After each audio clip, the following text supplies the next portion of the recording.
मिट्टी से। भगवान ने आप सबको काहे से बनाया? काहे से बनाया? हम बने मिट्टी से। मिट्टी का खिलौना मिट्टी में मिल जाएगा। अच्छा एक बात बताओ, भगवान ने हमें माटी से ही काहे बनाया? सोने से क्यों नहीं बनाया? चांदी से क्यों नहीं बनाया? भगवान एक बार बहुत खुश हुए, बहुत प्रसन्न, भगवान नाच रहे। देवता आए, देवताओं ने कहा प्रभु आप क्यों नाच रहे हैं? आज मैं बहुत खुश हूं। भगवान ने कहा क्यों? बोले आज मैंने श्रेष्ठतम आकृति बनाई है, सबसे सुंदर जो मुझे बहुत प्यारे हैं मैंने मनुष्य बनाए हैं। जब भगवान ने आपको बनाया, भगवान ने कुत्ता बनाए, बिल्ली बनाए, चींटी बनाई, मच्छर बनाया, मगरमच्छ बनाया, शेर बनाया, चिड़िया बनाई, पक्षी बनाया, मछली बनाई, जलचर, थलचर, नभचर सब बनाए, लेकिन सबको बना करके भगवान खुश नहीं भये। भगवान खुश कब हुए? जब उन्होंने मनुष्य बनाए। एक दिन भगवान नाच रहे, देवता बोले प्रभु काहे नाच रहे? बोले हमने मनुष्य बनाए हैं। अच्छा तो आपने मनुष्य बनाए हैं, सबसे उत्तम बनाया होगा आपने। हाँ। बोले काहे से बनाए? बोले माटी से। अरे बोले माटी जब इतना अच्छा आपने बनाया तो माटी से काहे बना दिया? सोने का बना दिया होता, चांदी के बना दिए होते। सोने का बनाते तो सोना तो उसकी आयु बहुत लंबी होती है। सोचिए कि आप सोने के होते तो कितने लंबे रहते, अर्थात कितने लंबे समय तक चलते। ये 100 साल बाद मरने की झंझट ही खत्म रहती। क्यों? तो मुझे आप लोग बताओ कि भगवान ने आपको सोने का क्यों नहीं बनाया, माटी का काहे बनाया? जब ईश्वर ने बनाया ही है, इतना अच्छा बनाया, तो माटी से काहे, सोने से क्यों नहीं? ये मैया आप बताओ, पीली मैया बैठे बैठे बताओ काहे से बनाया आपको? यदि आप सोने की बनती ना मैया तो सोने के झुमके उमके पहनने की झंझट ही ना होती, कान ही सोने का होता, पति परेशान ही ना होता, सोने का हार लाओ, फिर इस हार वार की जरूरत सोने की होती पूरी। क्यों? बहुत खर्चा बच जाता आदमियों का। सोने की लड़ाई ना होती, आदमी सोने के होते। क्यों? भगवान ने मिट्टी का काहे बनाया, सोने का काहे नहीं बनाया? सोने में बढ़ने की संभावना नहीं थी, जबकि माटी में बढ़ने की संभावना है। भगवान ने आपको माटी का क्यों बनाया है? जरा विचार करिए, ठंडे दिमाग से सोचिए। ईश्वर कितना दयालु है। भगवान यदि हमें सोने का बनाते तो हम सोने के ही बने रहते, लेकिन हमें भगवान ने माटी का बना दिया कि तुम माटी के बनकर संसार में इतने अच्छे कर्म करो कि वो कर्मों का बीज इतना बढ़ जाए, इतना बढ़ जाए कि तुम इतने बड़े बन जाओ कि सोना भी तुम्हारे आगे फीका नजर आने लग जाए। आप इतने बड़े बन जाओ। कर्म करके व्यक्ति सोने से कीमती हो जाता है। अच्छा बताओ, सोना कीमती है कि आप कीमती हैं? बोलो। इंसान कीमती है कि सोना? हाँ, इंसान बहुत कीमती है कि नहीं?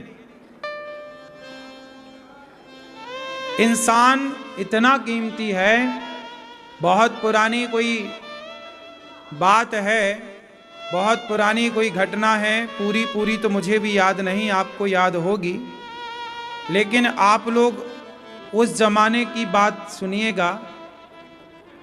गुरु, ये सिख परंपरा की बात है, मुझे पूरा याद नहीं है पर हल्का हल्का याद है, आपको याद हो तो बता देना। शायद गुरु गोविंद सिंह जी के जो 2 बेटे थे, उनको दीवार में, 2 तो शहीद हो गए थे, 2 दीवार में चुनवाए थे। ये घटना उनकी है या एक बहुत बड़े पैसे वाले थे, उनसे बोला था कि उन्हें इतनी जगह चाहिए कि सोना आप बिछा के दें। तो बोले व्यापारी के ठीक है, हम सोने का सिक्का बिछा रहे हैं, उतनी जगह उनको जलाने मतलब उनको विसर्जित करने के लिए चाहिए। बोले सिक्के हम पलटा के ना जमीन पर लेंगे, खड़े खड़े सिक्के रखो, खड़े खड़े सिक्के रखो और फिर उतनी जगह हमें चाहिए। तो उस व्यक्ति ने, उस जमाने में एक सिक्का खड़ा करेंगे तो कितनी सी जगह घेरेगा, ऐसे खड़े खड़े सिक्के करके सोने के, और उस महापुरुष के लिए वो जगह लिए थे, है ना। मतलब सोने से कीमती सोने को खर्च करके वो व्यक्ति के लिए जगह, वहां बाद में फिर वो गुरुद्वारा बना, गुरुद्वारा बना बाद में, है ना। तो कहने का तात्पर्य ये है कि हम भले माटी के हैं, लेकिन माटी का इंसान अपने कर्मों से इतना पवित्र हो सकता है कि सोने से कई गुना ज्यादा, गंगा से ज्यादा पवित्र व्यक्ति हो सकता है यदि अच्छे कर्म कर ले तो। माता अनसुईया अच्छे कर्मों के कारण पवित्र हो गई कि नहीं। माता अनसुईया ने गंगा जी से कहा कि हमारे पति नहीं आ सकते आपके पास, अब बूढ़े हो गए हैं, आप गंगा मैया आओ। तब मैया गंगा को बुला लिया, मैया अनसुईया ने चित्रकूट में गंगा जी को। पूरा हो उसके पहले हम वो प्राप्त कर लें जिसको प्राप्त करने हम संसार में आए हैं। क्या मैं आपसे पूछ सकता हूं कि आप लोग इस संसार में क्यों आए हैं? क्यों भैया आप इस संसार में काहे आए हो? बैठे बैठे मेहनत तो गधा कर रहा है, मेहनत तो गधा सबसे ज्यादा करता है। भैया आप बताओ, आप काहे के लिए संसार में आए हो? आप बताओ।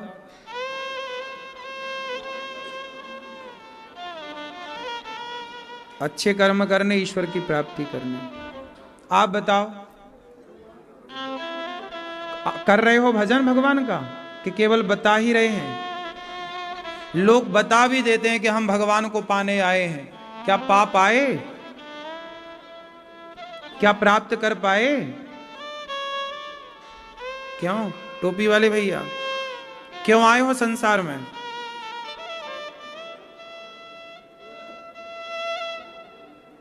बोलो।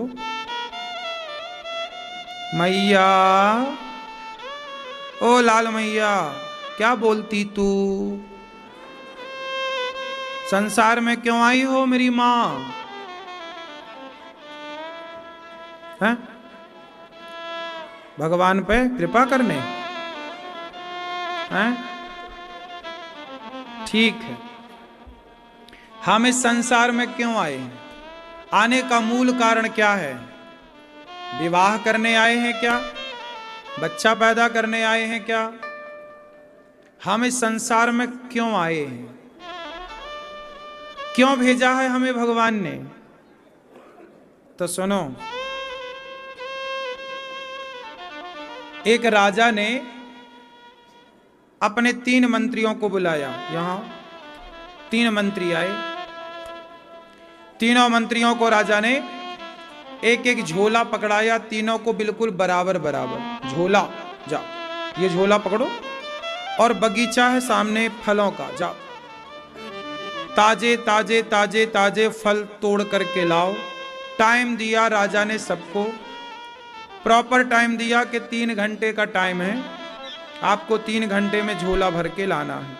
जा, 3 मंत्री हैं, 3 घंटा है, 3 झोला है, बगीचा एक है। एक बगीचे में जाओ, बहुत सारे फल लगे हैं, मौसमी मौसम के सारे हैं वहां, जाओ तोड़ कर लाओ।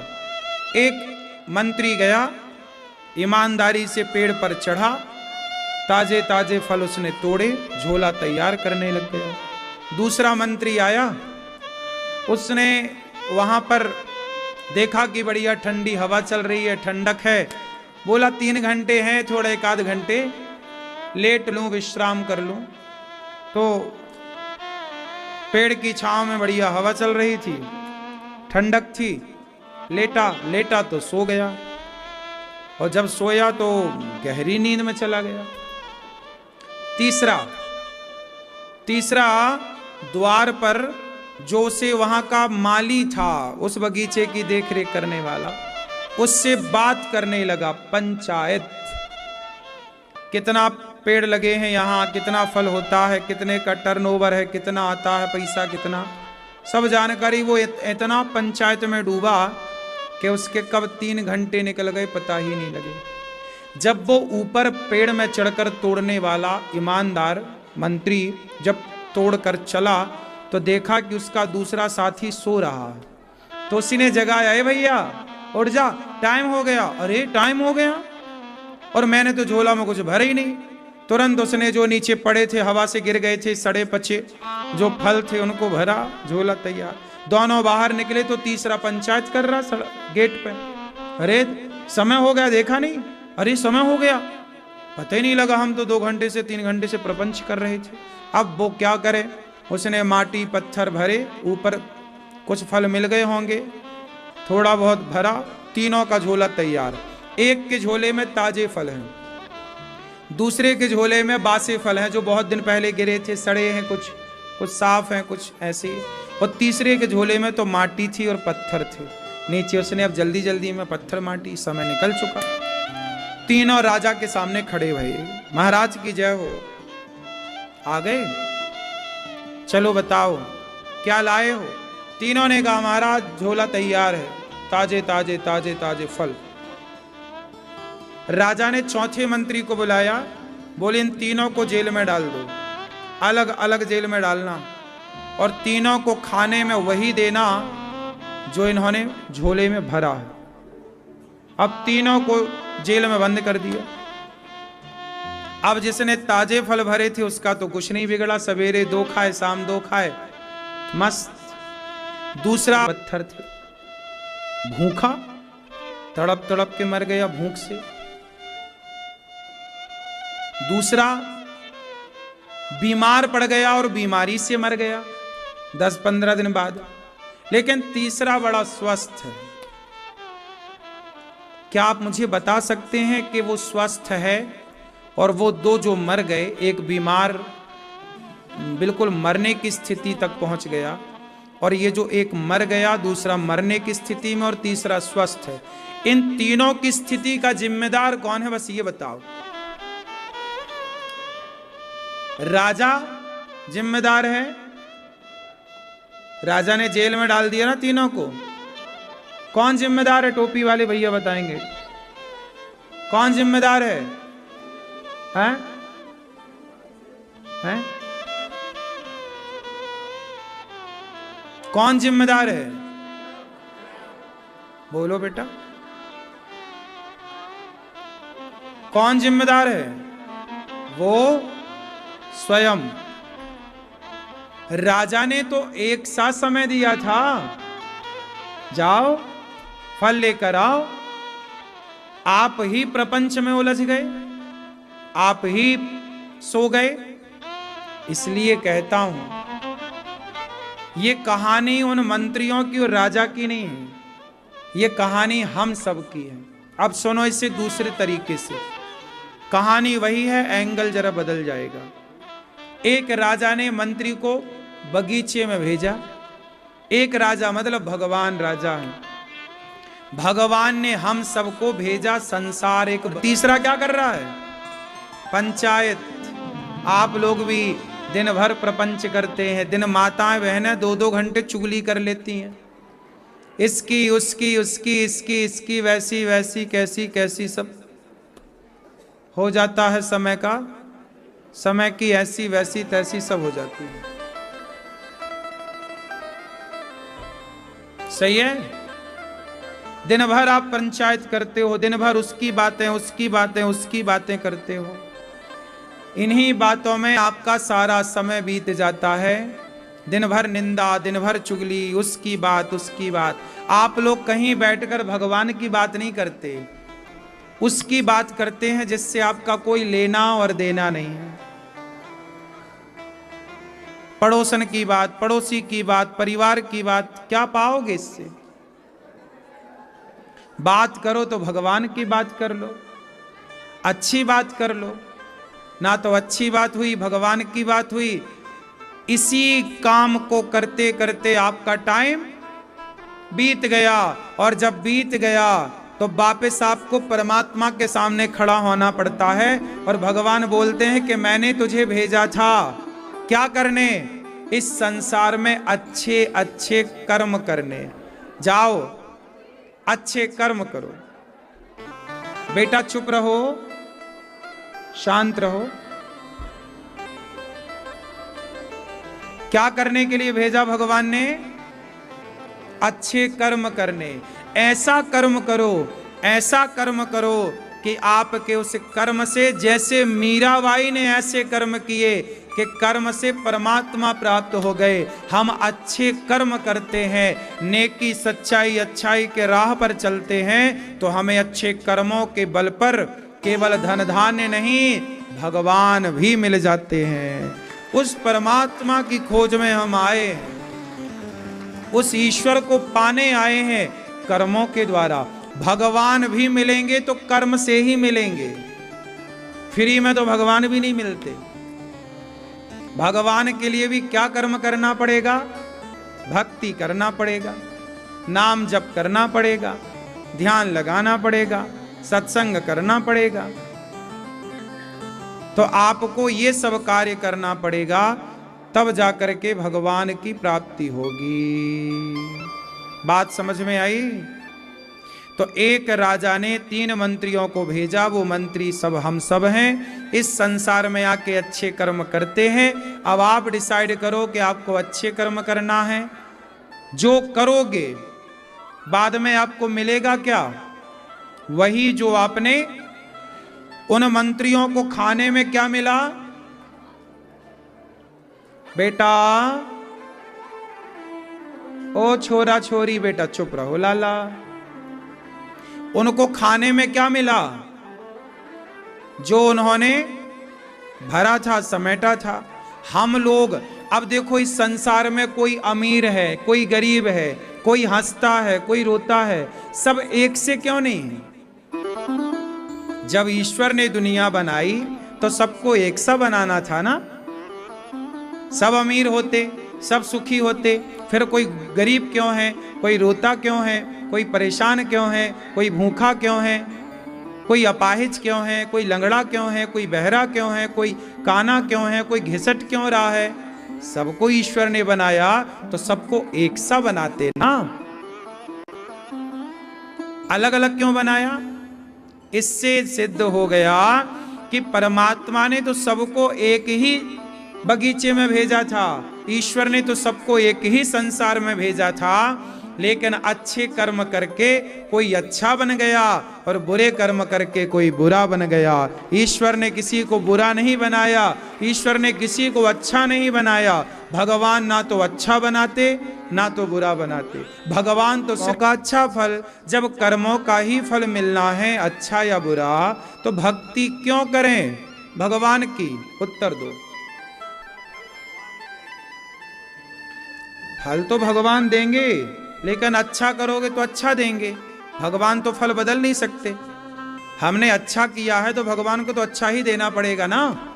हमने बुरा किया है तो ईश्वर बुरा ही तो देंगे। तो फिर भक्ति क्यों करें? आप बताओ चश्मा वाले भैया, फिर भक्ति काहे करें? आप न बताओगे?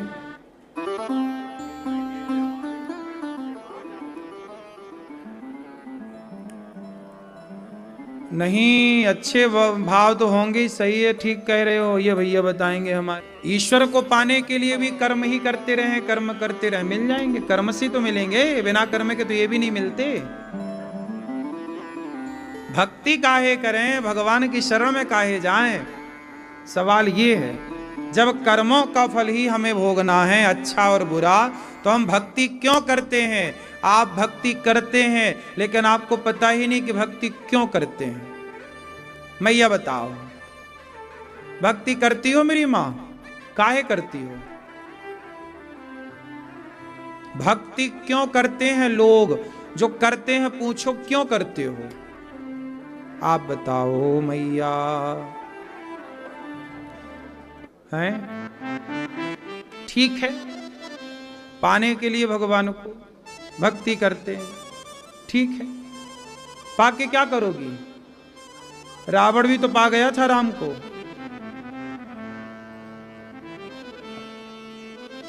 देखो, इसका मूल जो रहस्य है, कारण है, वो ये है कि हम क्या हो रहा है हमारे साथ, एक लफड़ा चल रहा है हम सबके साथ।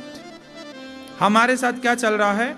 हम लोग पुण्य करते हैं तो पुण्य का फल भोगते हैं, पाप करते हैं पाप का फल भोगते हैं। 84 के चक्र से बच करके मोक्ष का अधिकारी हो जाता। भगवान को पा लेना मतलब जन्म मृत्यु से बच जाना। अच्छा, अब मैं आपको ये भी बताऊं कि मोक्ष क्या है, मुक्ति क्या है। अच्छा ये बताओ, आप वृंदावन, यही है मोक्ष, कि जब संसार के चिक चिक से, संसार की खटपट से आप छूट करके सदा के लिए आनंद के घर में चले जाएं, वही मोक्ष है।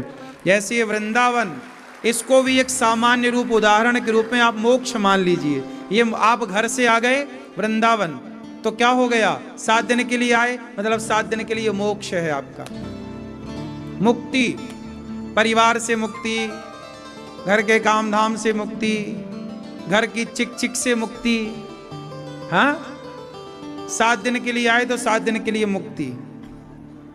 यही ऐसे ही अभी आपकी 7 दिन की मुक्ति है। सदा की मुक्ति चाहते हो तो भगवान की शरण में जाओ। ये बार बार का संसार में आना, ये बड़ा चिकचिक है, बड़ा कष्टदायक है। इससे सदा के लिए मुक्त होना, वही यथार्थ मुक्ति है। आप लोगों को मुक्ति का स्वाद लग जाए।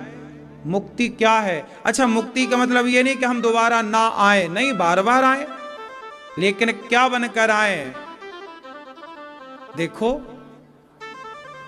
आप इस संसार में बार बार आओ, मीरा की तरह आओ, सूरदास जी की तरह आओ, तुलसीदास जी की तरह आओ। ये सारे संत कौन है? ये मुक्त संत हैं। आते हैं, भक्ति का प्रचार प्रसार करते हैं, फिर मुक्ति की ओर चले जाते हैं, भगवान के धाम में बैठ के आनंद करते हैं।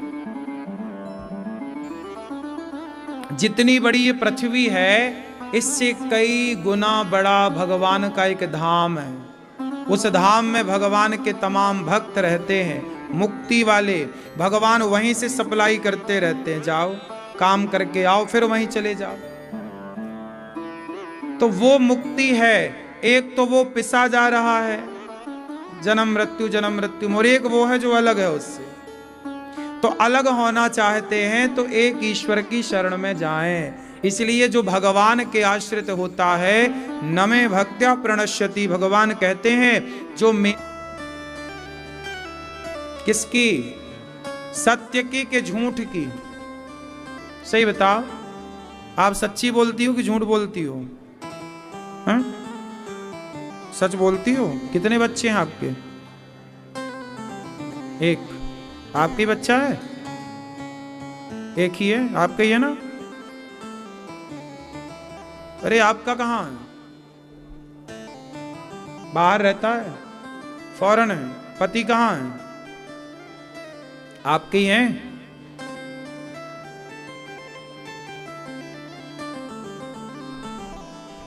अच्छा ये बताओ, आप अपनी आंख में हाथ रखो, आंख में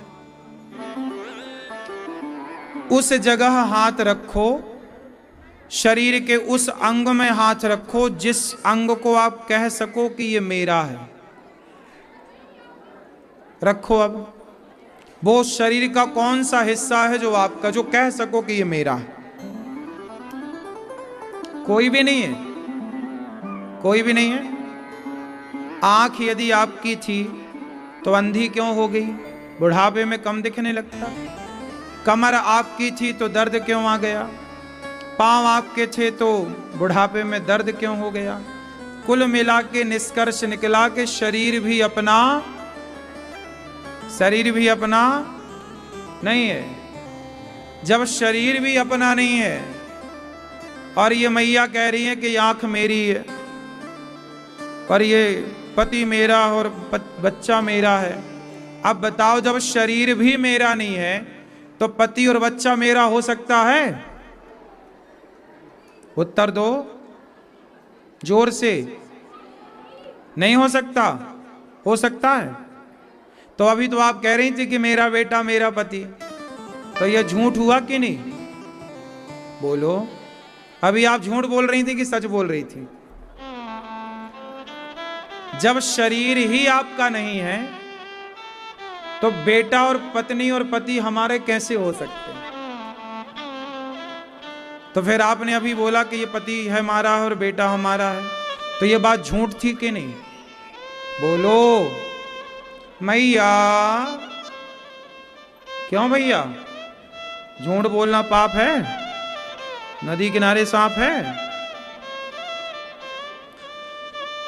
इसका तात्पर्य यह हुआ कि हम सारी जिंदगी झूठ पर पलते हैं। क्या कहते हैं? ये पत्नी मेरी, परिवार मेरा, जबकि शरीर ही अपना नहीं है, लेकिन दावा ठोकते हैं कि ये सब अपना है।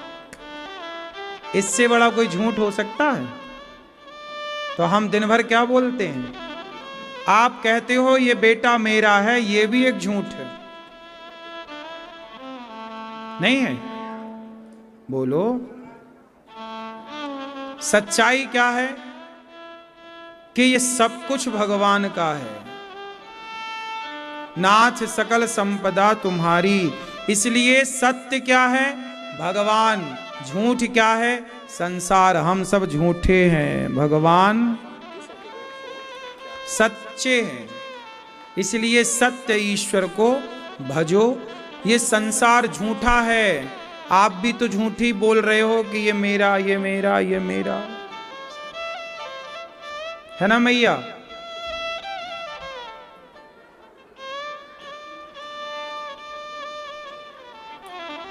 मैया, झूठ है कि सच है? सब कुछ मेरा है, सब कुछ भगवान का है, इसमें से क्या सही है? सच क्या है? ये बच्चा मेरा है, ये बच्चा भगवान का है, क्या सही है? बोलो। हम लोग झूठी दावा कर रहे हैं।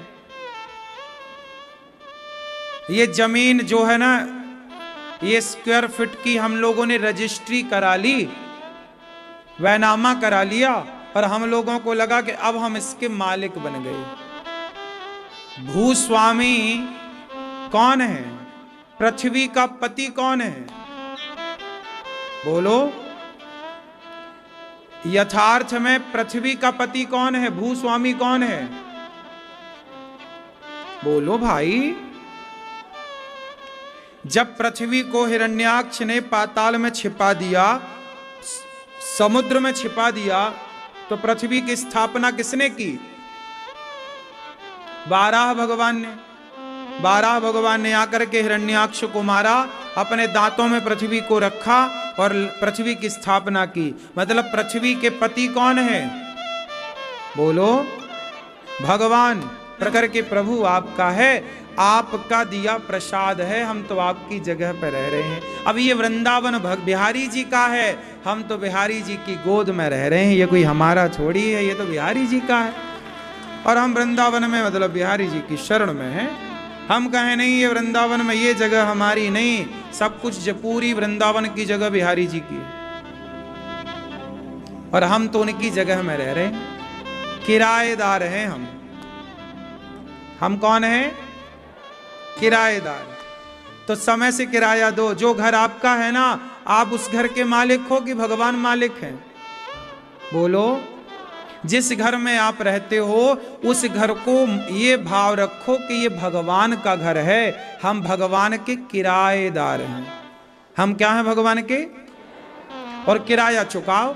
आप भगवान के किराएदार हो, किराया चुकाते हो? क्या चुकाते हो बताओ? कैसे किराया चुकाए? हाँ, रोज सवेरे शाम उनका ध्यान करो, उनका सुमिरन करो, उनका स्मरण करो, रोज भगवान का नाम जप करो और ये भाव रखो कि हमने यदि आज 10 माला जपा तो ये 10 माला मतलब आज हमने भगवान का किराया चुका दिया, आज का किराया चुक गया। नाम जप करो, ध्यान करो, इतना ही तो बस बात है। अब आप लोग नाम भी नहीं जपते, भगवान का चिंतन भी नहीं करते, दिन भर झूठ पे झूठ, झूठ पे झूठ बोलते चले जाते, दिन भर उल्टे सीधे काम करते करते आदमी मर जाता है। सारी जिंदगी आदमी उल्टे काम करता है, फिर बाद में कष्ट मिलता है तो रोता है, जी हम देखो बड़े दुखी हैं। तो तुम अपने कर्मन से तो दुखी हो, काहे ऐसे गलत काम किए कि तुम दुखी हो गए, वरना तुम्हें कौन दुखी कर सकता है?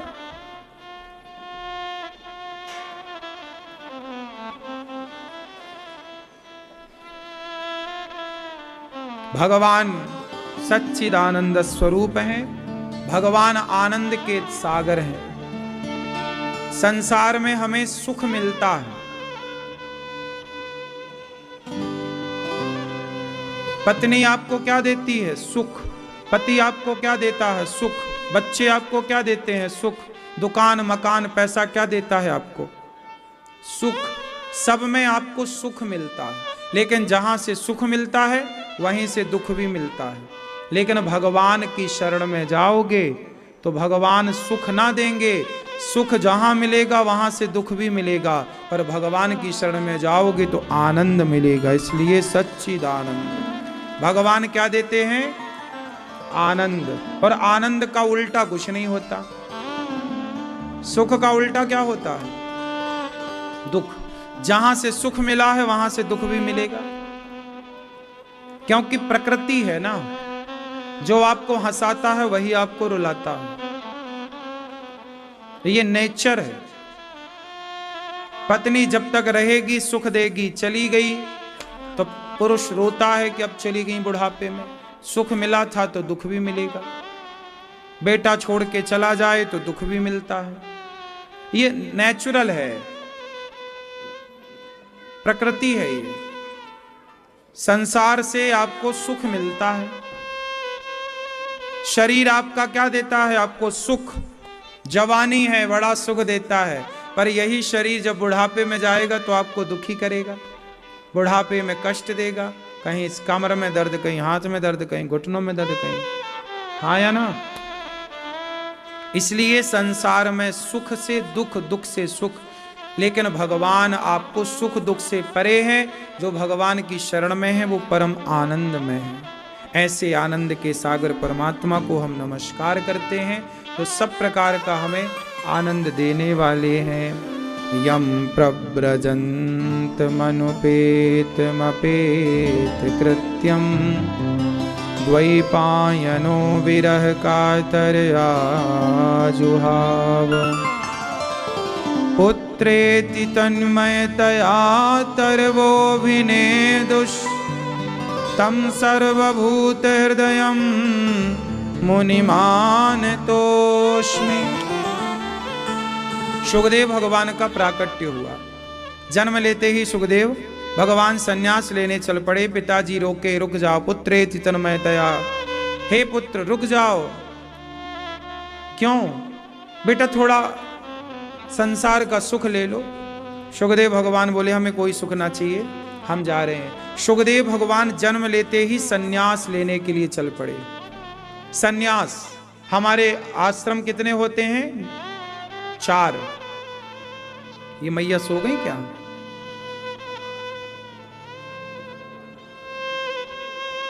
मैया राम राम, नींद आ गई आपको? हाँ, सो जाओ।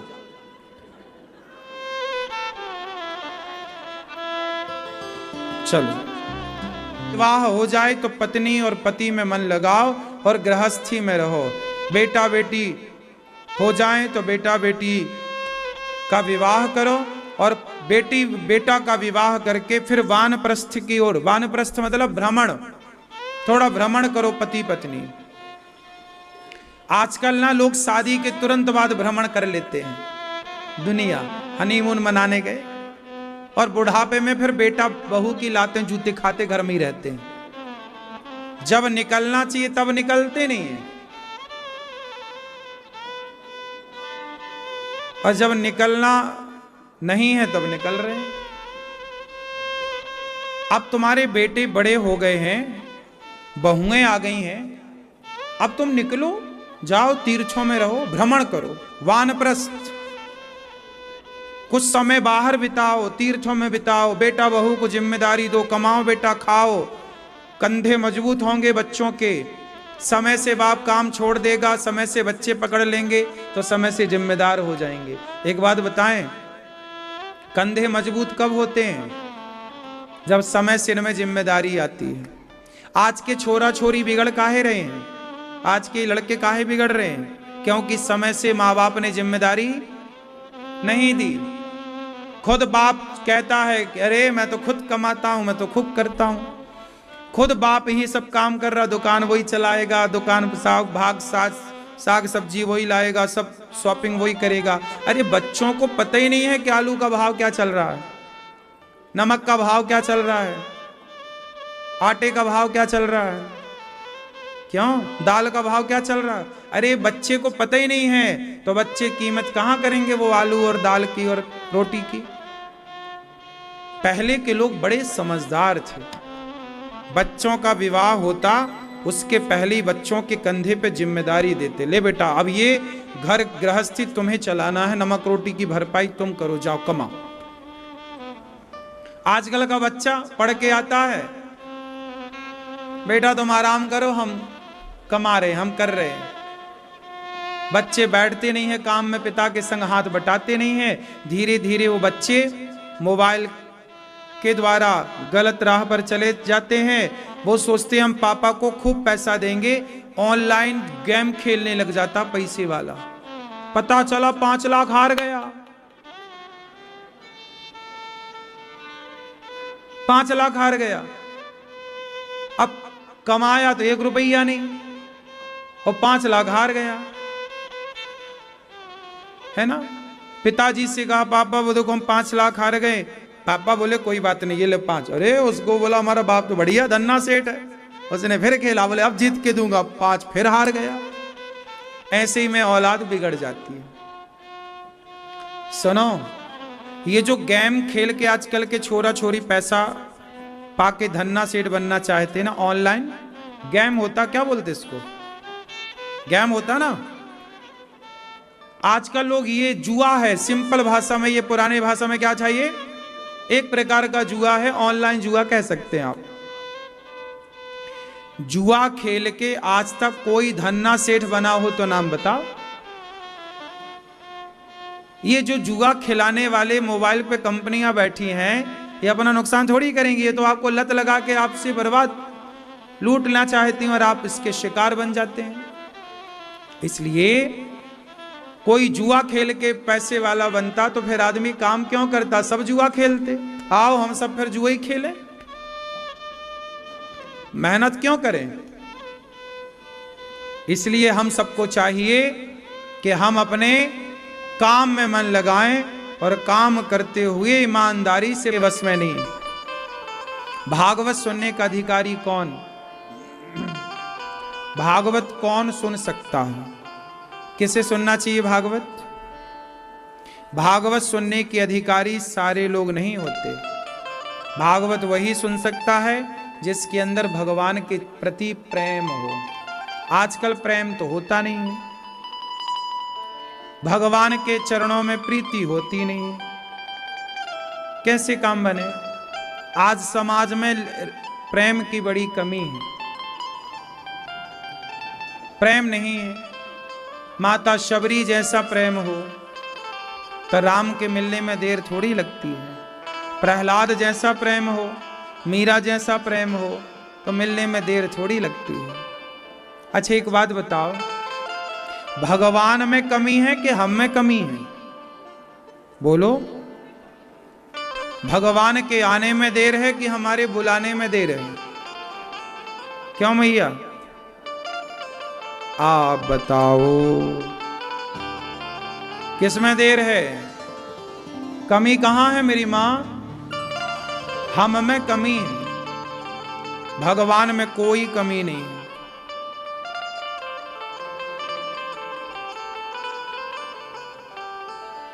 हो तुमने आंगन नहीं बुहारा, चंचल मन को नहीं सुधारा, कैसे आएंगे भगवान, कैसे आएंगे भगवान।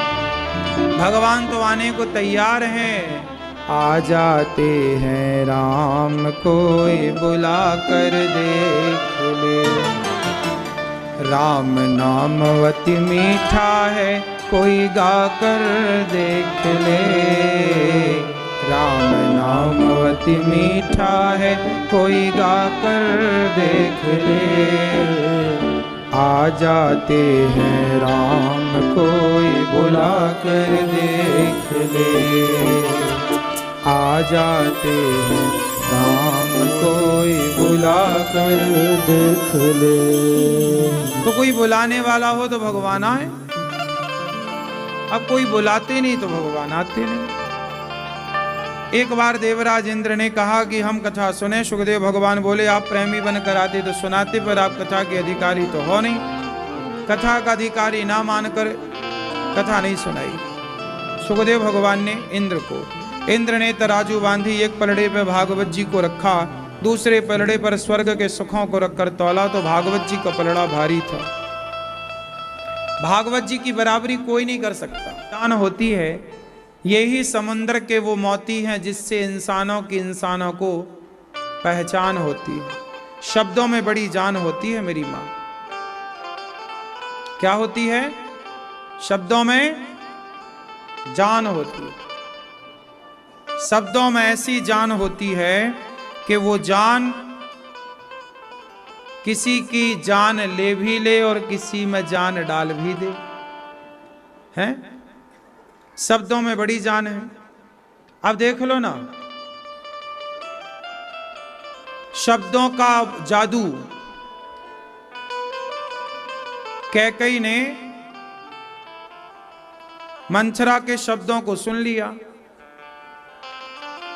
पत्थर दिल बन गई कि नहीं? पत्थर बना दिया कि नहीं? कैकई के शब्दों ने राम को वनवास भेज दिया कि नहीं? शब्दों ने ही तो कहा था राम वनवास जाओ। बोलो हाँ, कैकई के शब्दों ने राम को वनवास भेज दिया। इसलिए एक शब्द कहते हैं, शब्दों को शब्द संभाल के बोलिए, शब्द के हाथे न पाओ। एक शब्द औषधि करें, एक शब्द करें घाव। शब्दों को संभाल कर बोलना चाहिए। ऐसे शब्द बोल दिए जाएं कि आपको गुस्सा आ जाए, क्रोध आ जाए। यदि शब्दों से क्रोध आ सकता है तो शब्दों से कृष्ण भी तो आ सकते हैं। आपका शब्दों से मन व्यथित हो सकता है, शब्दों से आपका मन यदि अशांत हो सकता है तो शब्दों से मन शांत भी तो हो सकता है। नहीं हो सकता। इसलिए जी के शब्द मन को अशांत करते हैं कि शांत। बोलो, हृदय में क्रोध की उत्पत्ति होती है कि कृष्ण की? जब भागवत सुनेंगे तो स्थापना कृष्ण की होगी। इसलिए ये भागवत जी के जो शब्द हैं, जब प्रत्येक शब्द कथा का कानों से जाता है तो मन को शांत कर देता है, मन की सारी अशांति समाप्त कर देता है। इसलिए कथा सुनना चाहिए। देवराज इंद्र ने कथा कहा कि स्वर्ग भगवान की कथा से क्या मिलता है? कथा सुनने से भक्ति बढ़ती है, ज्ञान बढ़ता है, मन चारों ओर से भटकने वाला स्थिर हो जाता है। कानों से कथा के द्वारा भगवान ही प्रवेश करते हैं। जैसे एक एक बूंद जल से जल बिंदु निपातेना क्रमशः पूर्यते घटः, जैसे एक एक बूंद जल डालने से एक दिन घड़ा भर जाता है। ऐसे कथा के शब्दों से एक न एक दिन हमारा हृदय भगवान के प्रति भावों से भर जाता है, प्रेम से भर जाता है। कथा का एक एक शब्द रस रूप है और वो कानों से अंदर जाता है तो हमारे हृदय को प्रेम से भरता है, भक्ति से, भावों से भर देता है। भाव, कई बार कथा सुन के आपकी आंखों में आंसू आ जाते हैं।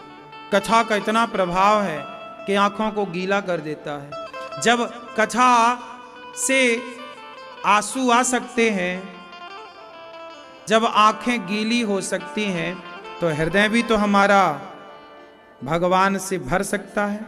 मन मंदिर में भी तो भगवान आके स्थापित हो सकते हैं, नहीं हो सकते?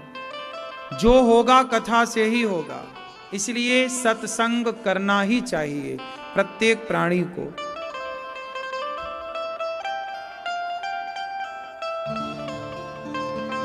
देवराज इंद्र ने तराजू बांधी भागवत जी के पलड़े को रखा, भागवत जी को स्वर्ग से तौल कर देखा। जब परीक्षित जी का उद्धार हुआ तो भागवत जी की बराबरी कौन करना था? इंद्र को समझ में आया ये भागवत जी नहीं, प्रत्यक्ष भगवान है। एक बार अभिमान इंद्र का समाप्त हुआ। एक बार नारद जी समस्त तीर्थों की यात्रा पर निकले। पुष्करम ना कोई पवित्र व्यक्ति बचा, ना दया करने वाला, ना दान करने वाला। नारद जी बोले कि चारों ओर हाहाकार मचा हुआ है, सत्यम नास्ति। इस कलयुग में सत्य मानो समाप्त सा हो चुका है। अच्छा एक बात बताओ, संसार में सत्य का होना कितना जरूरी है? सत्य का होना कितना जरूरी है, जरा बताओ मैया, कितना जरूरी है सत्य का होना? बोलो मेरी मां, कितना जरूरी है? इस संसार में सत्य का होना कितना जरूरी है? जितना जरूरी सूर्य का होना है, चंद्रमा का होना है, पानी का होना है, हवा का होना है, इतना ही जरूरी सत्य का होना है। ये धरती टिकी काहे पर है? बोलो, किस पर टिकी है धरती? जोर से, सत्य पर। आप सत्य बोलते हैं कि झूठ बोलते हैं? हैं? मैया क्या बोलती हो मेरी मां? झूठ बोलती हो आप? नहीं, सभी को क्यों ले रही हो? अपनी बात करो, सबको ना घसीटो। तो आप पूरा झूठ बोलती हो? कितने परसेंट झूठ बोलती हो आप? 80? फिर 40? 50-50? 40% सच बोलती हो, 60% झूठ है।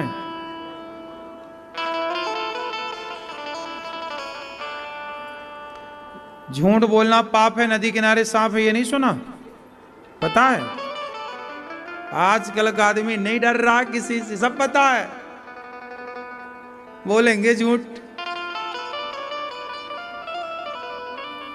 अच्छा ये बताओ, सच बोलने से, जैसे आप मैया बोल रही हो कि हम झूठ बोलते हैं, अच्छा सच बोलने लग जाओ तो जी पाओगी कि? अच्छा पेट भरने के लिए तो सच बोल के पेट नहीं भरता। आपका पेट कितना बोरा है, इतना बड़ा?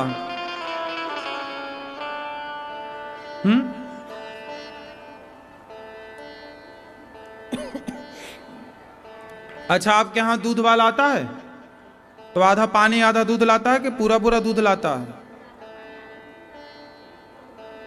नहीं तो आपको तो ऐसे ही मिलना चाहिए, आधा दूध आधा पानी।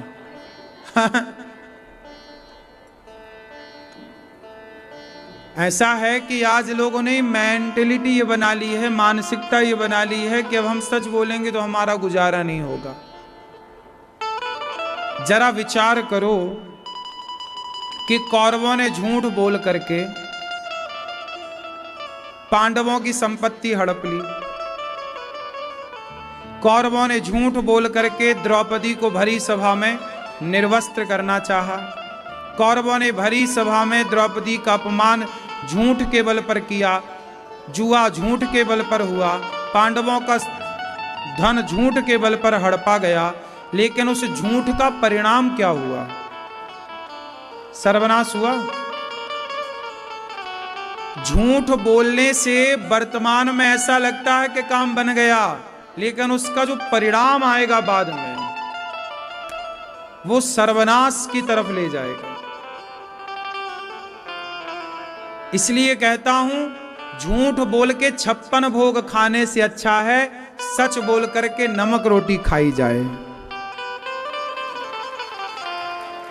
56 भोग झूठ बोल के खाओगे तो वो 56 भोग पेट में दर्द पैदा कर देगा, लेकिन ईमानदारी की नमक रोटी सदा पचेगी, सदा आपको स्वस्थ रखेगी। इसलिए कोशिश करिएगा कि हमारा जीवन सत्य पर आधारित हो।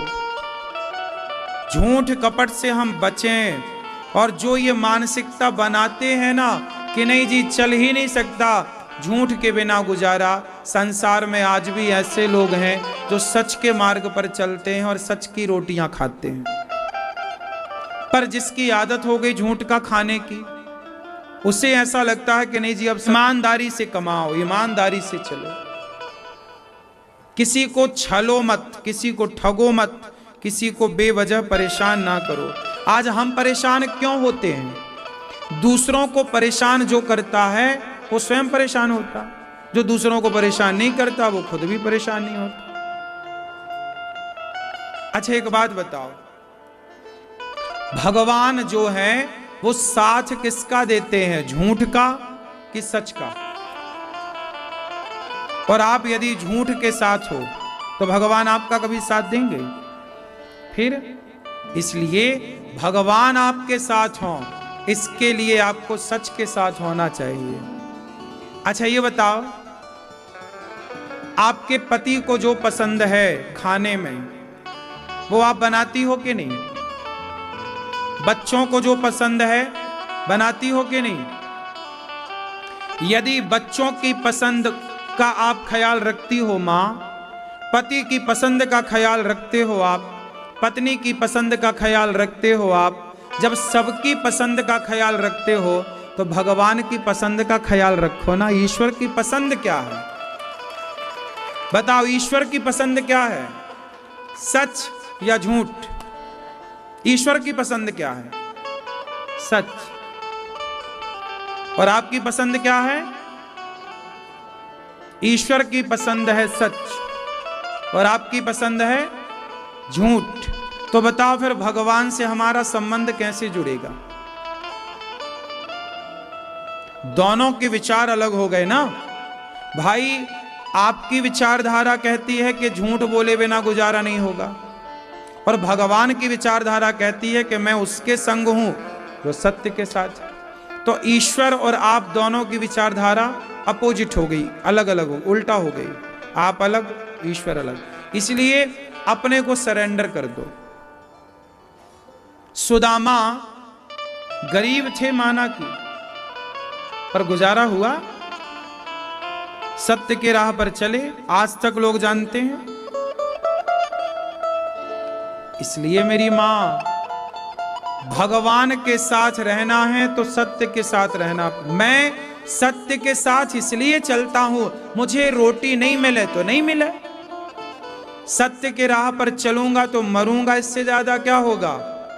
लेकिन सत्य के राह पर चलने वाले को ही भगवान की प्राप्ति होती है। तो मरना तो वैसे भी है, तो झूठ बोल के मरे उससे अच्छा सच बोल के मरे। क्यों मेरी मां? चिड़िया तो ना झूठ बोलती है ना सच बोलती, उसको तो बोलना ही नहीं आता। ना बोलने वाली चिड़िया को भी भगवान ने भूखा मरने दिया क्या? बोलो। जब ना बोलने वाली चिड़िया, ना बोलने से मतलब है वो अपनी भाषा में तो बोलती है, कुछ चौं चौं चौं चौं करती रहती है, लेकिन वो हमारे हिसाब से तो ना सच बोलती है ना झूठ बोलती है। लेकिन ना बोलने वाली चिड़िया का भी जब पेट भगवान भर रहे हैं, तो फिर हम सच बोलेंगे तो हमारा पेट भगवान नहीं भरेंगे? ये तो विश्वास की बात है ना मेरी मां, भरोसे की बात। इसलिए कहता हूं भगवान पर भरोसा रखिए। हम झूठ के पाले में ना जाएं, हम सच के पाले में रहें, सच की तरफ रहें। एक राजा थे, उनका नाम था हरिश्चंद्र।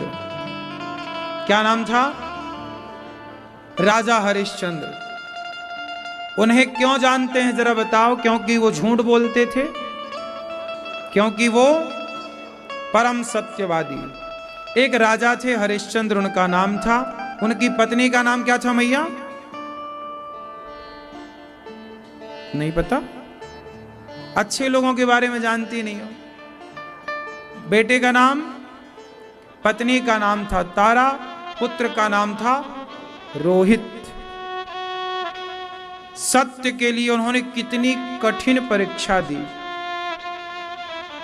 अब जरा आप अपने को देखिएगा और दूसरी तरफ हरिश्चंद्र को देखिएगा, कितना अंतर है हम में और हरिश्चंद्र में। हरिश्चंद्र बाजार में बिकने को तैयार हैं। पूरी कहानी इस तरह से है कि एक दिन राजा हरिश्चंद्र ने एक सपना देखा। सपने में देखा कि उन्होंने एक महात्मा को, एक संत को अपनी सारी राज्य सत्ता दान कर दी। दूसरा दिन हुआ, उनके यहां वही संत आ गए जिनको सपने में देखा था। भोजन प्रसादी कराया, सबको बिठा के भोजन कराया, और भोजन कराने के बाद उनको कह दिया कि महाराज आज हमने तो सपना देखा और उसमें सपने में हमने सब कुछ आपको दान कर दिया। तो मैंने सपने में दान दिया तो मैंने दे तो दिया, भले सपने में दिया, तो मैं देना चाहता हूं। संत जी बोले भैया तेरी इच्छा है तो दे दे। अब राजा हरिश्चंद्र ने सब कुछ दान कर दिया। बोले मैंने अपनी गद्दी, अपनी सत्ता, अपना खजाना, अपना राज्य, अपनी भूमि, अपना गौधन, हाथी, सब कुछ आपका। संत जी बोले भैया ये तो तूने सपने में जो दान दिया वो तूने दे दिया, ये बता कि अभी हमने जो भोजन किया उसकी दक्षिणा कहां है?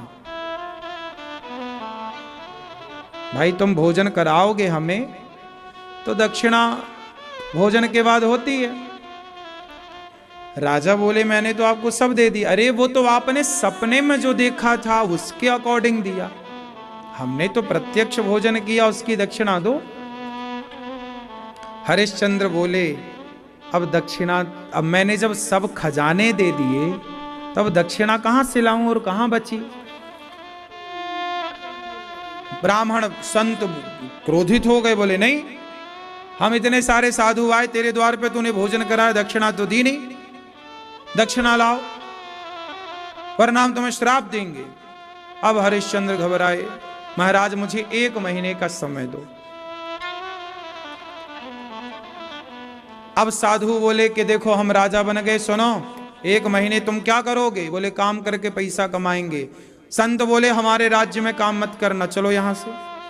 हरिश्चंद्र को वहां से नगर से निकाल दिया गया। सोचिए एक राजा सपने में दान देता है, प्रत्यक्ष दे देता है, वो कह दे कि मैंने सब दिया है बाबा जी, नहीं देता दक्षिणा, क्या कर लो? नहीं नहीं नहीं। धर्म कुछ कहता है, मैं आपका ऋणी हूं। कितना चाहिए महाराज? कम से कम 1100 स्वर्ण मुद्राएं तो लाओ। उस जमाने में स्वर्ण मुद्राएं चलती थी, सोने के सिक्के, तो 1100 स्वर्ण मुद्राएं लाओ। ठीक है।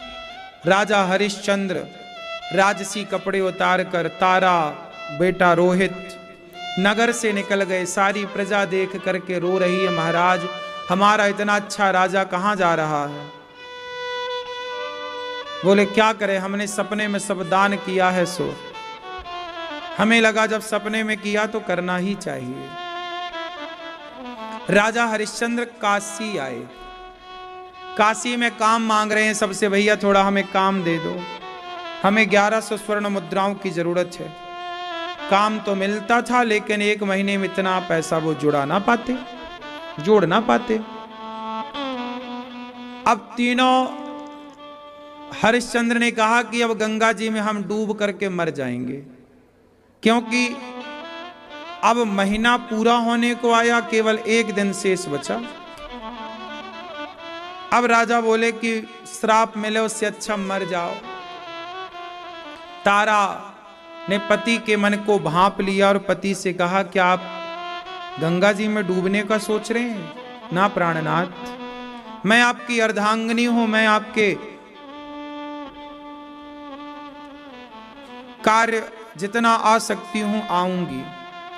तारा ने भरी बाजार में आवाज लगाई कि मैं अपने आप को बेचना चाहती हूं, है कोई मुझे खरीदने वाला? अब तारा जैसी पतिव्रता नारी बाजार में बिकने को तैयार है। किसके लिए बिक रही है? सत्य के लिए, कि हमारे पति के सत्य की रक्षा हो जाए। अब बाजार में लोग आए, कितना मूल्य लोगी? बोले 1100 स्वर्ण मुद्राएं। लोगों ने कहा इतना तो नहीं देंगे।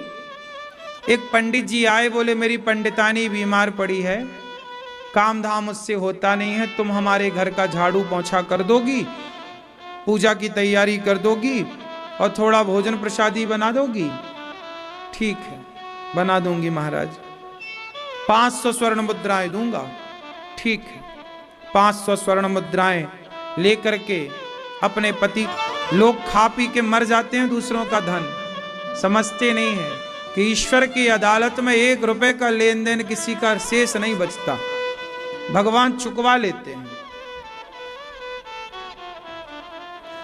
सही है।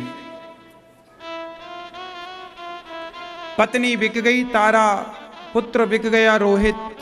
अब राजा हरिश्चंद्र ने अपनी बोली लगाई, है कोई मुझे खरीदने वाला? एक चांडाल आया। चांडाल मतलब शमशान का जो काम करता था, मुर्दा जलाने का, जो भी वहां का पैसा जलाने का जो एक शुल्क होता था, शमशान का भी एक नियम होता है, वो पैसा लेके मुर्दे को जलाने की परमिशन देना। तो एक डॉम आया, उसने कहा कि तुम हमारे साथ काम करोगे हमारे शमशान में? हरिश्चंद्र बोले ठीक है। 500 स्वर्ण मुद्राएं दी गई, टोटल 1100 स्वर्ण मुद्राएं हुई। महीने का अंतिम दिन था। ब्राह्मण साधु के पास जाकर राजा हरिश्चंद्र ने कहा, महाराज मैं आपके ऋण से ऋण हो गया, मैंने कहा था कि 1 महीने में आपका चुकाऊंगा, ये देखिए मैंने आपका चुकाया। तीनों प्राणी बिक गए इस 1100 स्वर्ण मुद्राओं के चक्कर में। और ये भी इसलिए सत्य है, कह दिया था तो किया, है ना मेरी माँ? हरिश्चंद्र 40% वाले नहीं थे, लेकिन 100% वाले थे। उन्हीं हरिश्चंद्र के देश में आप जैसी स्त्रियां रह रही हो, जो आज 40% की बात चल रही है। हरिश्चंद्र बिक गए बाजार में। अब वो शमशान में चांडाली का वो काम करने लग गए, कोई भी मुर्दा आता उनसे टैक्स लेना, कफन लेना और बड़े प्रेम से उन्हें जलने की परमिशन देना। जो मुर्दे के लिए सामान खाद्य पदार्थ आए वो सब खा के हरिश्चंद्र अपना पेट भरते थे। पत्नी तारा, भगवान जब परीक्षाएं लेते हैं ना तो थोड़ी और कठिन होती हैं। उन कठिन परीक्षाओं से गुजरने के लिए ना पीठ पक्की करनी ही पड़ती है। तारा का बेटा रोहित एक दिन बगीचे में पुष्प तोड़ने गया कि काले नाग ने डस लिया। अब देखो, इसी को बोलते हैं गरीबी में गीला आटा। ये देखो दोनों मैया कैसे मस्त सो रही हैं।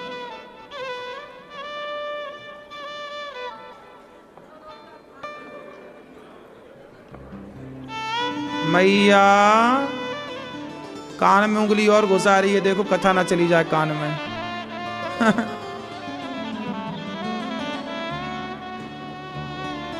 मैया राम राम। अभी यहां बैठ के तुम ही सो रही थी? नहीं, अच्छा वहां बैठ के सो रही थी।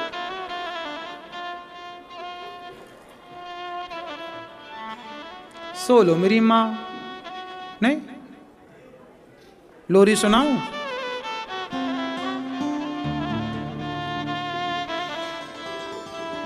रोहित एक दिन बगीचे में गया पुष्प वाटिका पुष्प तोड़ने, सांप काले नाग ने डस लिया। परीक्षा है ना, ईश्वरीय परीक्षा ले रहे। तारा बिक चुकी थी और तारा पर अब किसका अधिकार था? पंडित जी का। तो पंडित जी जहां बुलाते उन्हें, धर्म तो यही कहता है कि भाई फिर आपको वही करना चाहिए। अब किया उन्होंने। जब पंडित पंडितानी अपने सो गए, काम धाम से फ्री हो गई, तब गई, जाकर देखा तो बगीचे में बेटा मरा पड़ा। शाम हो ही गई थी। पंडित जी पंडितानी का काम पूरा करके आई। माँ बेचारी रोने लगी, बेटा शायद मैं समय से आ जाती तो तुझे बचा लेती, लेकिन एक ऐसी अभागिन माँ हूं कि मैं अपने तड़पते हुए पुत्र के लिए कोई मदद ना कर सकी, समय से बचाने आ ना सकी। बेटा मुझे क्षमा कर दो। तारा अपने बेटे रोहित को लेकर के बोली कि चलो कम से कम इनका अंतिम संस्कार तो कर दूं। शमशान की ओर लेकर चली। सोचिए, एक महारानी का बेटा मरा तो उड़ाने के लिए कफन का टुकड़ा नसीब ना हुआ। ये समय कब कैसा खड़ा हो जाए हमारे सामने आकर, कोई तो नहीं जानता ना मेरी माँ। भरे संसार में, इस संसार में कोई एक कफन का टुकड़ा देने वाला ना नसीब हुआ। हरिश्चंद्र के बेटे को आधी साड़ी फाड़ कर मां ने बच्चे को लपेटा। गंगा के किनारे शमशान पहुंची, रो रही है तारा। तब रोती हुई तारा को सुन करके हरिश्चंद्र जो कि वहीं काम करते थे दौड़ करके आए।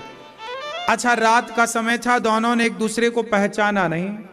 हरिश्चंद्र बोले, देवी आप कौन है? महाराज मैं अभागिन मां हूं, मेरा बेटा सांप के डसने से चला गया। तारा को समझाने लगे हरिश्चंद्र, देवी ये तो विधि का विधान है, यहाँ शमशान में मैं रहता हूँ, लोग रोते रोते आते हैं, लेकिन क्या करें, एक दिन मरना तो सबको ही है।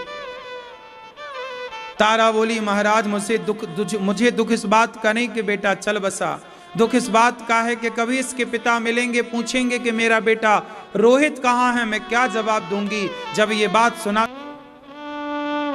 महाराज मेरे पास कुछ नहीं, तो गंगा जी में बहा दो, गंगा जी में बहा दो।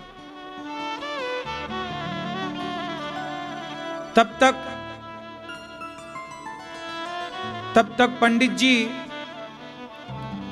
और गांव वाले दौड़े दौड़े आए। भाई गांव में चोरी करके चोर भागे हैं, देखो शमशान में ये दोनों मिल गए, तारा और हरिश्चंद्र। लोगों को लगा यही चोर हैं। डॉम आया, हरिश्चंद्र को तलवार देकर के बोला कि इसकी गर्दन काट दो, लगता गांव में इसी ने चोरी की है, पत्नी की गर्दन। हरिश्चंद्र से मालिक ने कहा कि गर्दन काटो। हरिश्चंद्र ने ईश्वर की ओर देखा, विधाता कम से कम ये पाप तो ना कराओ। तारा ने कहा, महाराज बेटा चला ही गया है, मैं जीकर क्या करूंगी, आपको इस रूप में अब देख ना पाऊंगी, मुझे मृत्यु के घाट उतार दीजिए। उठाई अपनी तलवार, काट दीजिए मेरी गर्दन, क्योंकि पत्नी जाएगी तो आ जाएगी, पुत्र जाएगा तो आ जाएगा महाराज, पर धर्म जाएगा तो नहीं आएगा। इस समय आप बिके हुए हैं और आपका मालिक कह रहा है कि गर्दन काटना है तो आपको चलाना चाहिए तलवार। महाराज प्राण जाएं तो जाएं, पर धर्म ना जाए। देखिए जरा, पहले के लोग प्राण नहीं बचाते थे, धर्म को बचाते थे। दशरथ जी क्या कह रहे, प्राण जाए पर वचन न जाए, सत्य न जाए, धर्म न जाए। इसलिए प्राण जाए तो जाए, लेकिन धर्म ना जाए, सत्य ना जाए। पर आजकल का आदमी सत्य को जाने दे रहा है। जैसे ही हरिश्चंद्र ने तलवार चलानी चाहिए, अब तो भगवान को रहा ना गया, प्रकट हो गए भगवान, हरिश्चंद्र के हाथों को पकड़ लिया। वहां प्रकाश ही प्रकाश हो गया, और कोई वो पंडित जी कोई डॉम नहीं था, स्वयं भगवान की वो लीला थी। भगवान ने कहा, राजन हमने आपकी परीक्षा ली, आपका ये रहा राज्य, ये रही सत्ता, मरे हुए वचन देती है मेरी मां। बेईमानी का कमाया हुआ धन अशांति फैलाता है, ईमानदारी का पैसा शांति देता है। इसलिए मेहनत का कमाओ, ईमानदारी से चलो, और सत्य को 40% से उठाकर 100% करो। सत्य, प्राण जाए पर सत्य ना जाए। राम सत्य पर चले, रावण झूठ पर चला, इसलिए उसके पुतले जलाए जाते हैं और राम के मंदिर बनाए जाते हैं। ठीक है, सत्य के मार्ग पर चलेंगे। जब झूठ बोलकर जब आप कहते हैं आपकी दुकान, आपका व्यापार इतना चल सकता है, तो झूठ आपके दुकान, आपके व्यापार को इतना चला सकता है, तो सच आपके व्यापार, आपकी दुकान को कितना चला सकता है। झूठ पर आपको भरोसा है, सच पर आपको भरोसा नहीं है। और आज ये बात सत्य है कि समाज झूठ के ताने बाने में बुना हुआ है। आज हर जगह मार्केटिंग में झूठ परोसा जाता है। कुछ उदाहरण देके मैं आपको समझाता हूं। जैसे आप क्रीम लगाते हो, फेयर एंड लवली, उसके ऐड में क्या बोला जाता है कि एक अनोखा निखार लाके देती है, गोरा करती है। लेकिन ये झूठ है, वो झूठ है, और झूठ पर वो फैक्ट्री टिकी हुई है, पूरा सर्कल, पूरा उसमें काम चल रहा है और झूठ परोसा जा रहा है। अब जैसे पेय पदार्थ का टीवी पर प्रचार होता, डर के आगे जीत है। अब कहां डर के आगे जीत है भैया? जैसे दाने दाने में केसर का दम, गुटके का प्रचार, ये सच है कि झूठ है? केसर है उसमें, एक रत्ती केसर नहीं है, लेकिन प्रचार केसर का, दाने दाने में केसर का दम। तो झूठ से चल रही चीजें। तो बाजार आज झूठ पर टिका है, ये बिल्कुल सत्य है। तो गलत ना हो, अयोध्या के भरत और अयोध्या के राम गलत हो जाएंगे तो रावण में और राम में अंतर क्या रह जाएगा?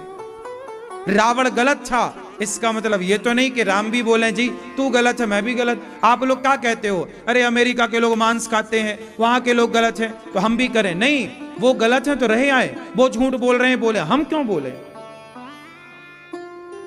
तुम गलत हो तो हम भी गलत हो जाएं क्या? तुम बेईमान हो तो हम भी हो जाएं क्या? ना साहब, रावण गलत है तो रहा है रावण गलत, राम गलत ना हो। इसलिए तो भरत जी ने कहा कि वशिष्ठ जी मुझे राजा ना बनाइए, हे गुरु जी मुझे राजा ना बनाइए, यदि आपने मुझे राजा बना दिया तो ये पृथ्वी रसातल में चली जाएगी।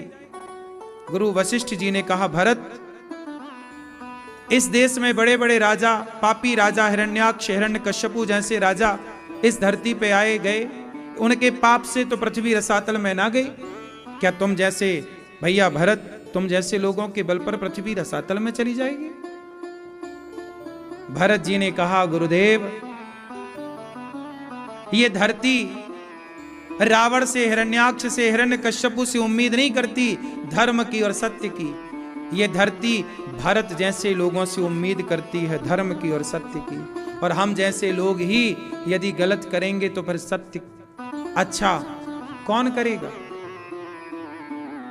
कोई कितना भी गलत करे, कोई कितना भी कुछ करे, आप गलत ना कीजिएगा। क्यों? भरत जी, अच्छा बताओ कैकेयी गलत थी कि नहीं? मंथरा गलत थी कि नहीं? कैकेयी मंथरा गलत है, इसका मतलब ये नहीं कि भरत जी भी गलत हो जाएंगे। ये धरती किस पर टिकी है? रावण जैसों के बल पर या भरत जैसों के बल पर? बोलो। और भरत जैसे लोग भी अपने भाई को वनवास भेज के भाई की संपत्ति हड़प लेंगे तो ये पृथ्वी भरत जैसों के बल पर फिर कहां टिकेगी, वो तो डूब जाएगी कि भाई हम आप पर टिके थे और आपने ही धर्म छोड़ दिया, आपने ही सत्य छोड़ दिया। इसलिए समाज में बुरे लोग बुरा काम करें तो कोई बात नहीं, पर अच्छे लोग तो बुरा काम ना करें। आप लोग, वो लोग झूठ बोल रहे हैं, बोलने दो, मांस खा रहे हैं, खाने दो, गलत काम कर रहे हैं, करने दो। आप तो सत्संग से जुड़े हुए लोग हैं, आप तो धर्म को जानने वाले लोग हैं, और आप भी सत्य को छोड़ देंगे तो फिर सत्य को अपनाएगा कौन? सत्य कहां जाएगा? झूठे लोग तो सत्य को छोड़ ही चुके हैं, आप भी सत्य को छोड़ देंगे तो बताओ फिर सत्य कौन बोलेगा? सत्य कहां जाएगा? इसलिए सत्य को हम अपने पास रखें। जमाना झूठ बोलता है, बोलने दो, हम तो सत्य के राह पर चलें। हम क्यों झूठ बोलें? हमें नहीं खाना 56 भोग, हमें नहीं खाना हलवा पूड़ी, हम नमक रोटी खाएंगे पर सत्य की राह पर चलेंगे। ऐसे ही नियम बनाओ।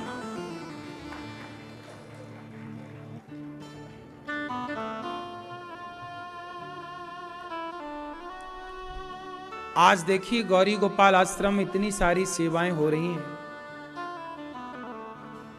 आप बताइए कि गौरी गोपाल आश्रम में क्या झूठ बोला जा रहा है? बोलिए। इतनी सारी सेवाएं चल रही हैं, अखंड रसोई चल रही करने का सोचें, ये उत्तम कोटि का दान है, ये उत्तम कोटि की दया है, ये उत्तम कोटि की भक्ति।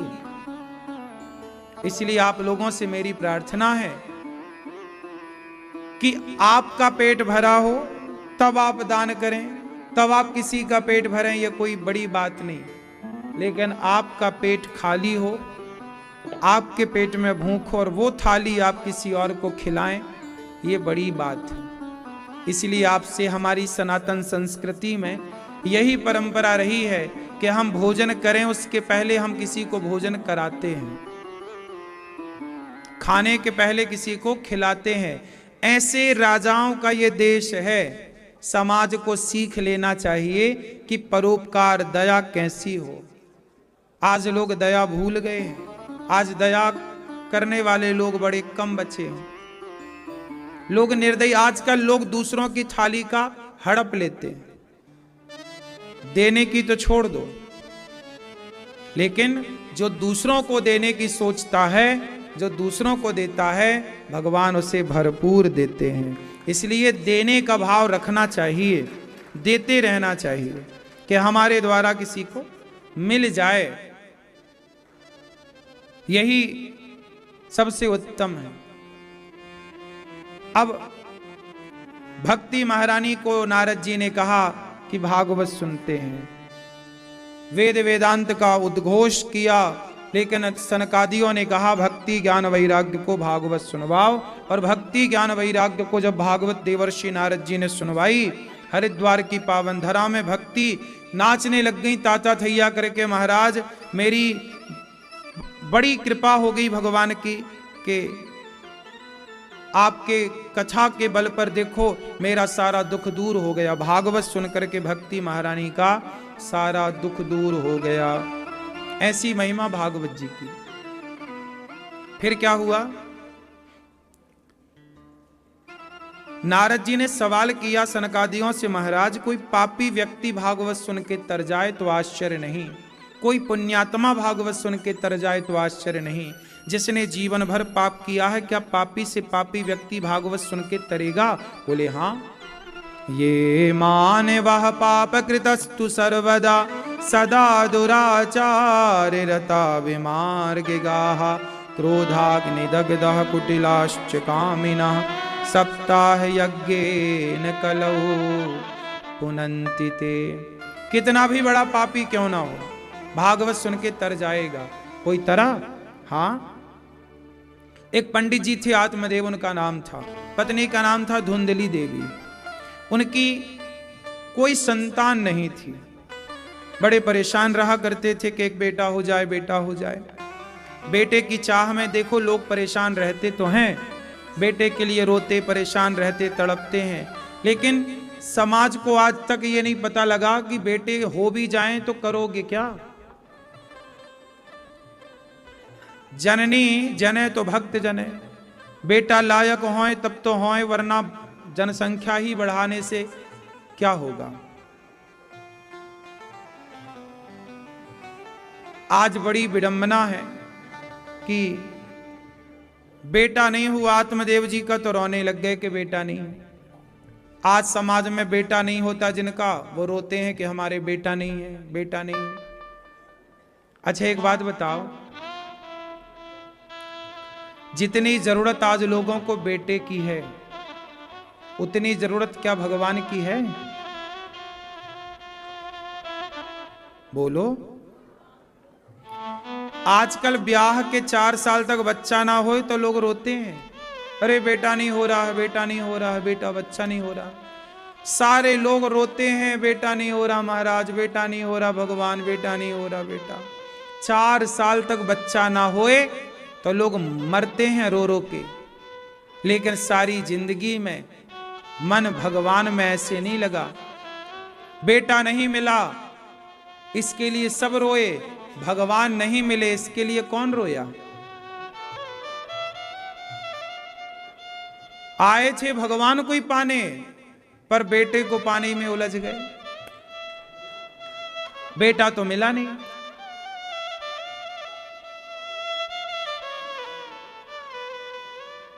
बेटा पाके भी क्या करना है। भगवान करे आपके खूब बच्चे हों, लेकिन ना होए तो रोने की जरूरत नहीं। भगवान को ही अपना मान लो सब कुछ, भगवान ही हमारे सब कुछ है। त्वमेव माता च पिता त्वमेव त्वमेव बंधुश्च सखा त्वमेव त्वमेव विद्या द्रविणम त्वमेव त्वमेव सर्वम मम देव देव। भगवान को ही सब कुछ मान लो। जैसे यशोदा ने पुत्र मान लिया, आप भी मान लो। द्रौपदी ने भाई मान लिया, आप भी मान लो। अर्जुन ने सखा मान लिया, आप भी मान लो। रिश्ता तो मानना है, और मानना ही तो है। भगवान सब तो बनने को तैयार है, तुम बनाओ तो। वो थोड़ी मना करते हैं कि नहीं हम तुमसे रिश्ता नहीं जोड़ेंगे। आप जोड़ने को तैयार हैं तो भगवान तो हर रिश्ते के लिए तैयार है, आप तो तैयार हो। लेकिन जितना लोग बच्चे नहीं समझ में आई, जब कहते ना जाको प्रभु दारुण दुख देही ताकि मति पहले हर ले। आपको बेटा नहीं मिला मतलब भगवान ने बड़े दुख से आपको बचा लिया, लेकिन आत्मदेव जी ने तो बेटा पा लिया मांग करके। अब वो बेटा उनको मार रहा है, चल पैसे ला, नहीं दिया तो लाठी डंडे जमा रहा है। आत्मदेव जी रो रहे हैं, हे विधाता बेटा नहीं था तो भी रोना पड़ा, आज बेटा मिल गया तो भी रोना पड़ रहा। क्यों? संसार में जितना रोना है आपके भाग्य का, उतना तो आपको रोना ही पड़ेगा। कोई ना रोएगा आपका रोना, आपको ही रोना पड़ेगा। हाँ या ना मैया? इसलिए अपने हिस्से का रोना अपने को ही रोना है। आत्मदेव जी पिट रहे हैं, धुंधकारी पीट रहा। आज ऐसी औलाद धुंधकारी जैसी जो अपने मां बाप को मारती है। अच्छा ये बताओ, मां बाप को क्या करना चाहिए?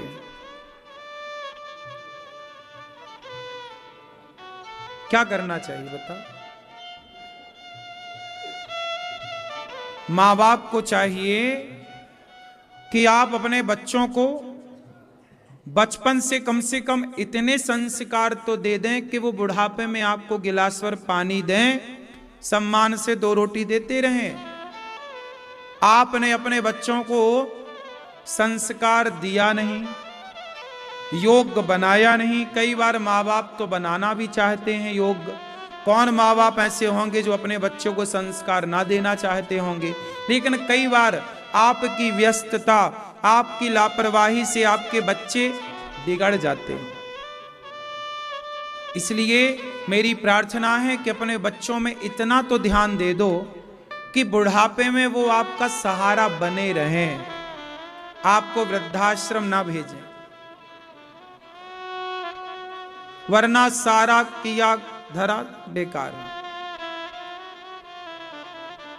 और एक बात और बताऊं, हमें बच्चों के भी आश्रित नहीं रहना चाहिए। किसके आश्रित रहना चाहिए? भगवान के। जो भगवान के आश्रित रहता है ना, फिर उसे किसी के आश्रित रहने की आवश्यकता नहीं पड़ती।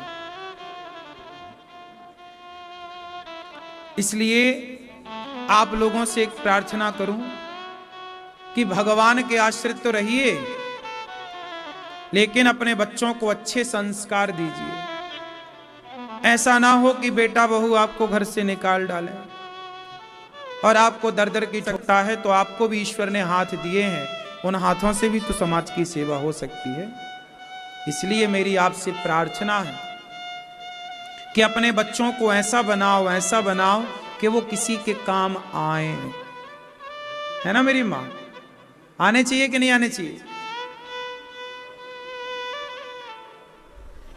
ये दास अनिरुद्ध, हम तो आपके सामने हैं, सवेरे से शाम तक आप सब देखते हैं यहां गौरी गोपाल आश्रम की सेवाओं को। जितना हमसे बन पड़ता है समाज की, राष्ट्र की। फिर नाश्ते के बाद उनको 15 मिनट बाद, नाश्ते करने के बाद 1 घंटे बाद फिर उनकी क्लासें स्टार्ट होती हैं, जिसमें व्याकरण है, तर्क शास्त्र है, न्याय शास्त्र है। इन सब की पढ़ाई होती है, जो व्याकरण मूल है। हर चीज को समझने के लिए व्याकरण का आना आवश्यक है। संस्कृत में पहली है व्याकरण। सब चीज को समझने के लिए वेद समझना है, पुराण समझना है, न्याय समझना है, उपनिषद समझना है, कुछ भी समझना है तो उसके लिए पहले व्याकरण चाहिए। तो बच्चों को वो सब पढ़ाया जा रहा है। न्याय पढ़ेंगे, दर्शन पढ़ेंगे, मीमांसा पढ़ेंगे, उपनिषद पढ़ेंगे, सब कुछ पढ़ेंगे बच्चे। और ये जो आप नाम सुन रहे हैं ना, ये स्कूलों में नहीं पढ़ाया जाता। जो विद्या समाज में लुप्त हो चुकी है, वो प्रायः लुप्त ना हो, बची रहे, उस विद्या को बचाने का प्रयास ये दास अनिरुद्ध कर रहा है। 5 गुरुजन पढ़ाते हैं यहां।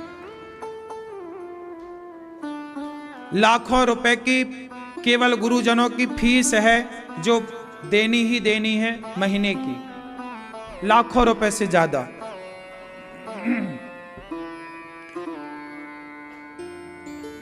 लगभग 2 लाख रुपए महीने की केवल फीस है गुरुजनों की, जो जानी ही जानी है। पढ़ाना है ना बच्चों को। अब बच्चों के लिए फिर अलग से व्यवस्था है, भोजन बनाने वाले हलवाई, 4-5 लोग रोटी बनाते हैं बच्चों की।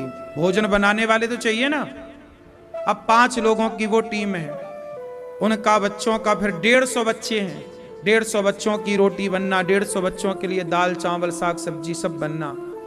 बच्चों के लिए कॉपी नहीं है तो कॉपी की व्यवस्था कराना, कलम नहीं है कलम की व्यवस्था, ग्रंथ नहीं है तो ग्रंथ उपलब्ध कराना, पुस्तक नहीं है पुस्तक उपलब्ध कराना, कपड़े हैं, सब चीज। एक घर में जैसे बच्चों की व्यवस्थाएं हैं, ऐसे ही गौरी गोपाल गुरुकुल में बच्चों की व्यवस्थाएं हैं। आप लोगों से बस इतनी सी मेरी प्रार्थना है कि गौरी गोपाल गुरुकुल में जो बच्चे पढ़ रहे हैं, आप इन बच्चों की शिक्षा में इन